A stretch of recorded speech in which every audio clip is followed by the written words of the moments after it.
இங்க ஹீரோக்கு கல்யாணம் முடிஞ்ச அன்னைக்கு நைட் 9 மணிக்கு ஹீரோட வைஃப் தூங்க வராம சீதா மகாலட்சுமி என்ற சீரியல்ல பார்க்க ஆரம்பிக்கிறா.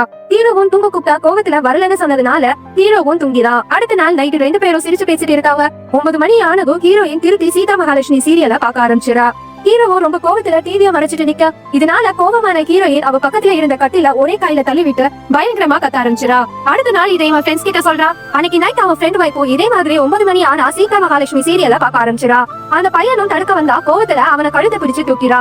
இப்போ 9 மணி ஆனா ஹஸ்பண்ட்ஸால வீட்ல இருக்க முடியாம பயந்து ரோட்ல வந்து நிக்கிறாங்க. இதனால ஹீரோவும் அவன் ஃப்ரெண்ட்ஸும் ஒரு சாமியாரை பார்க்க போறாங்க. அந்த சாமியாரும் இவங்க கிட்ட ஒரு லிக்விட கொடுத்து அதுல அவங்க வைஃப் முடிய கட் பண்ணி போட சொல்றாங்க. ஹீரோவும் அவன் வைஃபும் அதே மாதிரி பண்ண கொஞ்ச நேரத்துல அந்த லிக்விட்ல இருந்து புகை வர ஆரம்பிக்குது. இப்போ அவங்க வைஃப போய் பாக்குறாங்க. அப்பதான் தெரிய வருது இவ்வளவு நேரம் 9 மணிக்கு மேல சீரியல் பார்த்தது அவங்க வீட்ல இறந்து போன பாட்டியா இருக்காங்க. சீதா மகாலட்சுமி என்ற சீரியல் இந்த பாட்டிஸ்லாம் உயிரோட இருக்கும்போது ரொம்ப விரும்பி பார்த்திருப்பாங்க. இப்போ அவங்க இறந்து போனதுனால ஆவியா வந்து அவங்க வீட்டு பொண்ணுங்க உடம்புல பூந்து பாத்துட்டு இருக்காங்க.